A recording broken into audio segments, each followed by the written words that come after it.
আসসালামু আলাইকুম সবাইকে আবারও রান্নার নতুন একটি ভিডিও। তো এই যে গ্রামের সকালবেলা কাটা বাছা শেষে এই যে চচ্চড়ি মেখে দেওয়া হবে। আলু পটল আর ঢেঁড়স দিয়ে চচ্চড়ি রান্না করা হচ্ছে। আর ওই পাশে অলরেডি আরও তুলে দিছে। তো ভাজি ভর্তা আর ভাত, আর এ পাশে যে চচ্চড়ি মেখে নিচ্ছে। তো চচ্চড়ির মধ্যে সব মশলা দিয়ে দিছে। এখন পরিমাণ মতো তেল দিয়ে দিচ্ছে। তেল দিয়ে ভালোভাবে মেখে নিবে। তো যে সুন্দরভাবে মেখে নিচ্ছে। গ্রামের সবাই চচ্চড়িটা সুন্দরভাবে মাখায়। তো চচ্চড়ি মাখানোর মধ্যেই মজা। তো যে কত সুন্দরভাবে মেখে নিচ্ছে দেখেন।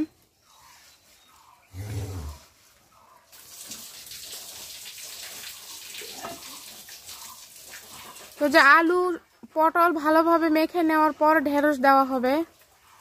তো এই যে দেখেন কতক্ষণ ধরে মাখাচ্ছে গায়ের সব শক্তি দিয়ে। তো যে মাখানো শেষ, এখন ঢেঁড়স দিয়ে দিবে। ঢেঁড়স দিয়ে বেশি মাখানো যাবে না, হালকা নেড়ে দিবে।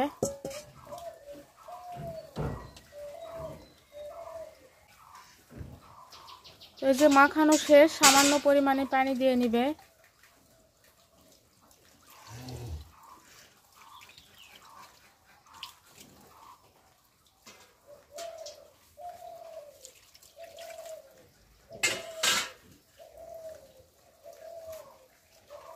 তো এখন চুলায় উঠাই দেওয়া হবে।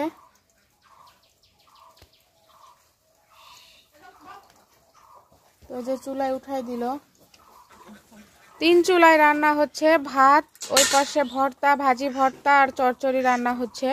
তো একসঙ্গে 3টা রান্না হয়। গ্রামের প্রায় বেশিরভাগই 3 চুলা, 2 চুলাও আছে, 1 চুলাও আছে। যখন যেটাতে সুবিধা হয় সবাই রান্না করে। মানে সবারই সব ধরনের চুলাই থাকে। ধান সেদ্ধর চুলা, মানে 4 রকমের চুলা থাকে সবার। তো আবারও একটু তেল দিয়ে নিচ্ছে চচ্চড়ির ভেতরে। তো এখন জাল ধরিয়ে দেওয়া হবে। রান্নার প্রস্তুতি সব শেষ, এখন রান্না করা হবে। এই যে মাটির লেপ দিয়ে নিচ্ছে। এটা তো প্রতিদিনের কাজ সবার, রান্নার সময় পাতিলে মাটির লেপ দেওয়া।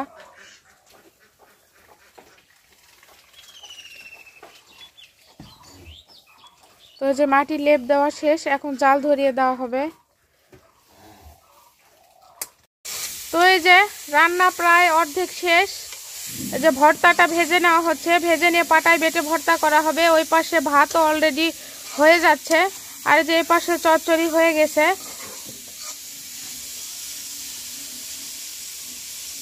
তো ভিডিওটি বড় হয়ে যাচ্ছে। ভিডিওটি আমি এখানে শেষ করছি। পরবর্তী ভিডিও দেখার আমন্ত্রণ রইল সবাইকে। আল্লাহ হাফেজ।